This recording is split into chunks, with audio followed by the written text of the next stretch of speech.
Ekonomi adalah denyut nadi kehidupan yang tak terlihat.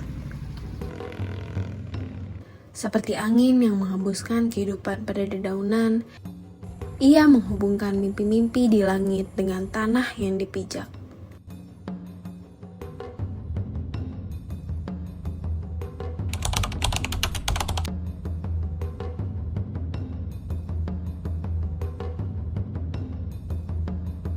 Kami, kelompok 220 UIN Jakarta, memiliki harapan dan dedikasi yang tinggi untuk melaksanakan pengabdian pada masyarakat Desa Banyu Biru. Kegiatan peresmian ini dilakukan pada tanggal 29 Juli 2024 di Kecamatan Labuan.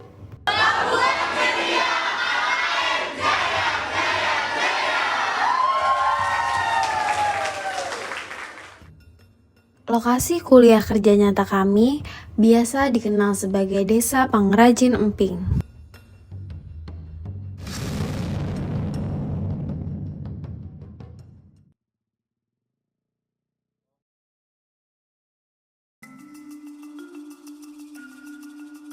Di balik hamparan sawah yang luas dan persawahan yang asri, tersembunyi sebuah desa yang penuh dengan kisah.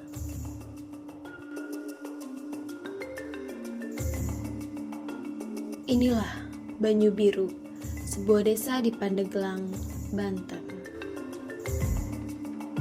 yang tak hanya menyimpan kekayaan alam, tetapi juga warisan budaya yang tak ternilai. Banyu Biru bukan sekedar desa. Ini adalah simbol dari hubungan erat antara manusia dan alam.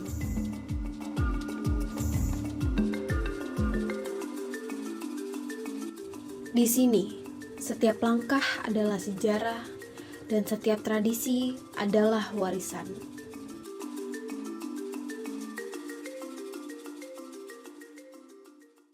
Desa Banyu Biru itu memiliki luas 250 hektar, kurang lebih 250 hektar.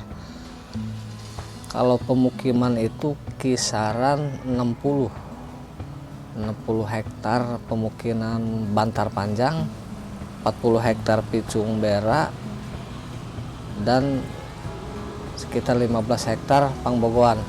Perkebunan itu sama kehutanan, sisanya sama pesawahan lah. Jadi 250 itu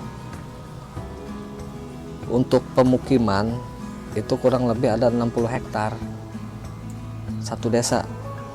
Perkebunan, pesawahan, kehutanan itu kurang lebih 190 hektar.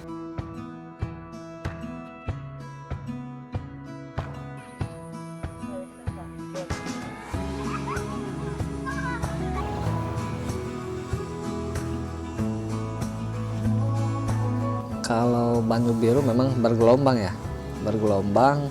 Dari Picung Bera itu datar, ke Bantar Panjang cuman ke Pangbogoannya agak tinggi Pak, terus turun lagi gitu, bergelombang lah, bergelombang, enggak datar, bergelombang.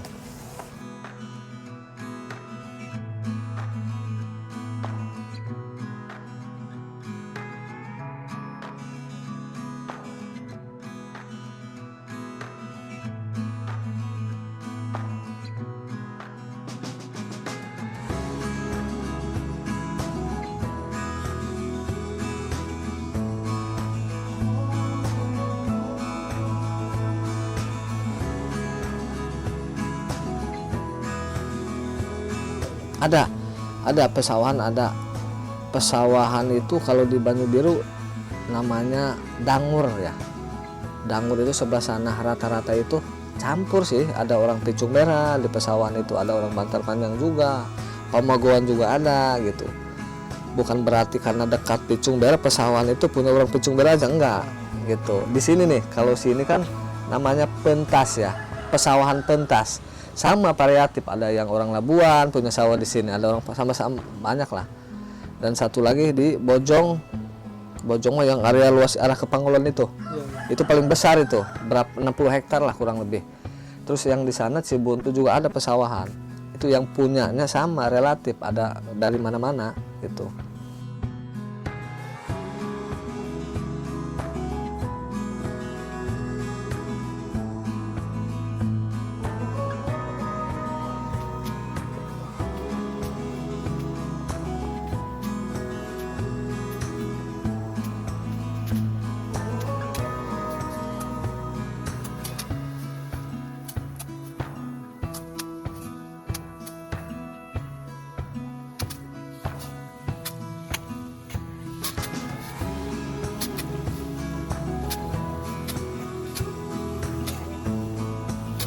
jumlah penduduk kurang lebih Desa Banyubiru itu ada 3.000, 2.900 sekian lah, kurang lebih 3.000. Kalau hak pilih itu sekitar 1.982 hak pilih. Kalau penduduknya itu 3.000 kurang lebih 3.000. Kalau untuk yang paling rapat penduduknya itu ya ada di Kampung Bantar Panjang. Memang Banyubiru ini kan ada 3 kampung ya. Kampung Picung Bera yang di jalan raya, Bantar Panjang yang di tengah-tengah jembatan itu kan ke sana. Kalau ke sananya kan Pangbogoan. Yang paling rapat, yang paling padat penduduknya itu di Bantar Panjang. Kurang lebih itu ada 400 rumah. 400 rumah di Bantar Panjang. Kalau kepala keluarganya kurang lebih ada sekitar 500 kepala keluarga gitu. Itu berdempetan lah.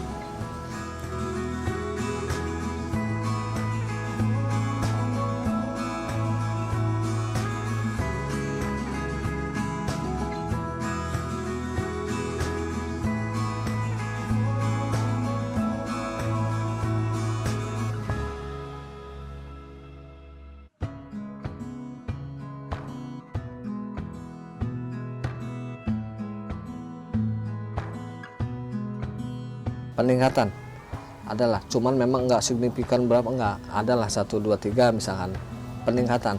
Karena selama saya menjabat itu relatif naik gitu, statistiknya itu naik lah.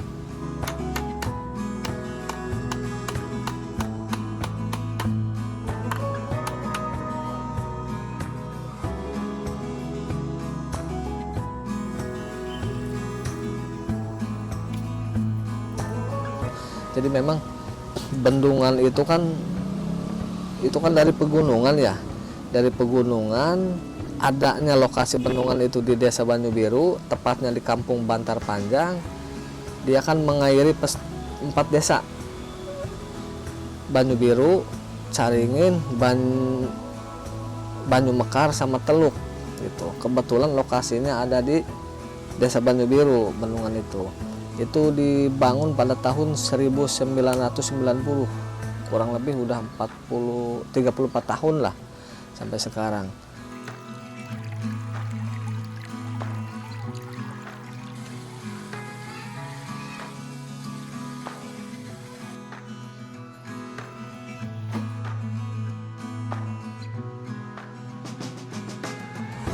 Kalau ciri khas Banyubiru itu memang emping ya, emping. Dari ini zaman saya kecil juga sih emping mah. Kenapa itu emping? Karena memang di hutan Banyubiru itu rata-rata pohon itu kebanyakannya melinjo gitu, melinjo kayak kelapa tapi melinjo lah. Kalau dulu mah memang meriah. Ketika musim melinjo itu anak-anak atau yang dewasa itu pada ke hutan nyari melinjo lah, pulang misalkan dijual gitu.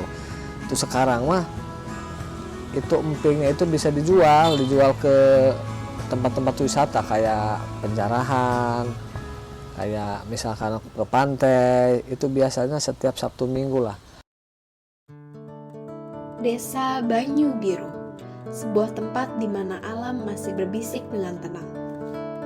Hijaunya pepohonan dan segarnya udara seolah menjadi nafas bagi kehidupan sehari-hari.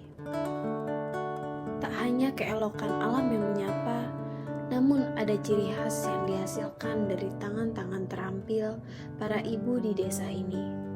Emping, makanan yang lahir dari ketekunan dan tradisi, menjadi salah satu simbol kehidupan di Desa Banyubiru.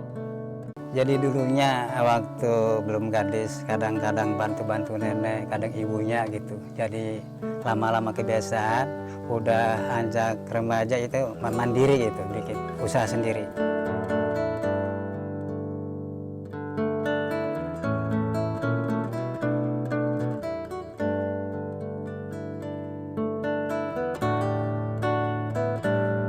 Dari umur 14 tahun sampai sekarang. Ini sekarang umur ibu 40. Jadi mandirinya itu dari 14 tahun.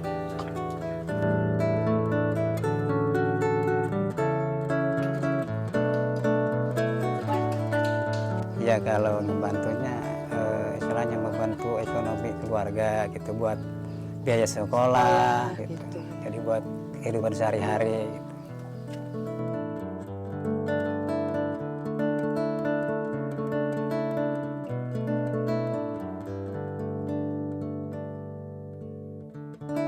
Melinjo atau beli ya baru beli melinjo, ada batu, ada penyangrai, ada tempat penjemuran.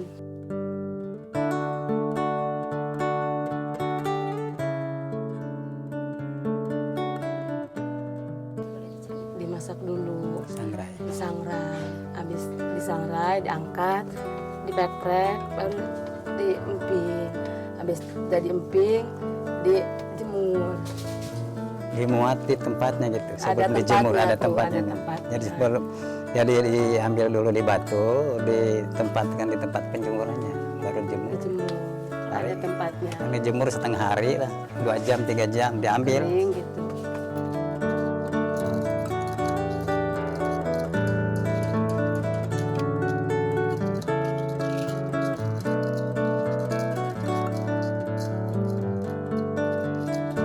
Itu misalkan Sabtu Minggu kita bikin emping 2 hari, itu besoknya dijual.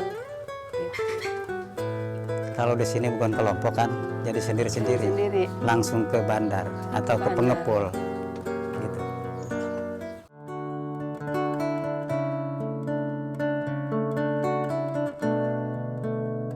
Tergantung kalau tangkelnya murah, empingnya murah ya Pak Ro ya.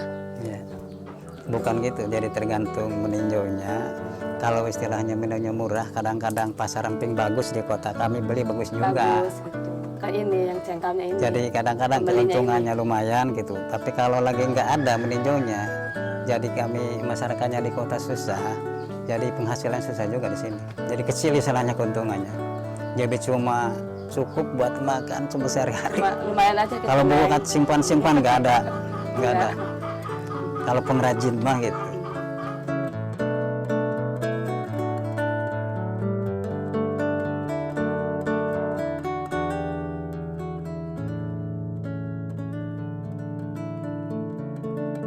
Tangkel ya kadang susah ya Pak Ro ya. Iya. Susah itu. Kalau tantangannya lagi nggak musim di lokal, jadi yang ngirim itu dari luar. 1, 2-nya itu waktu penjualannya. Kadang antara modal sama keuntungan itu Modal. draw gitu, sama nggak ada keuntungan. Ada Tapi kalau musim di lokal ada keuntungannya.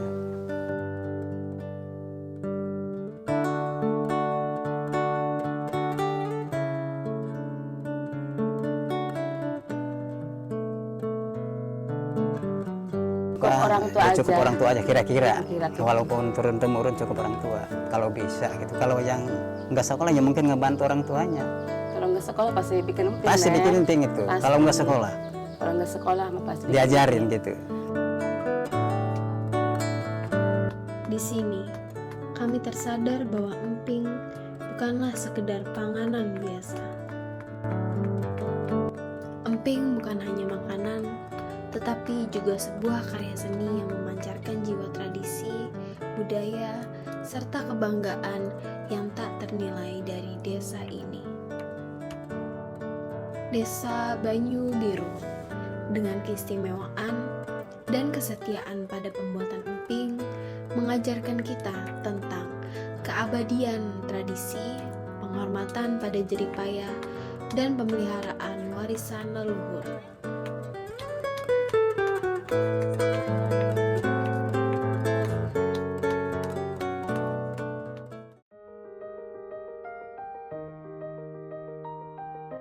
Dalam perjalanan kami melintasi desa Banyu Biru, kami telah menemukan sesuatu yang lebih dari sekedar hamparan sawah dan jalanan bebatuan. Di setiap sudutnya, kami disambut oleh kehangatan senyuman dan jejak-jejak kehidupan yang sederhana namun penuh makna. Ini bukan hanya perjalanan, melainkan ada banyak pelajaran kehidupan di dalamnya. Tentang kerendahan hati, kesederhanaan, dan harmoni dengan alam. Setiap langkah membawa kami lebih dekat pada keindahan yang tak selalu tampak oleh mata, namun terasa oleh hati. Terima kasih kepada alam yang mengajarkan kebijaksanaan dalam diamnya. Terima kasih kepada penduduk desa yang membuka pintu dan hati mereka untuk kami singgahi. Kami bersyukur, bukan hanya karena kami telah sampai di tujuan, tapi karena perjalanan ini telah mengubah cara kami memandang dunia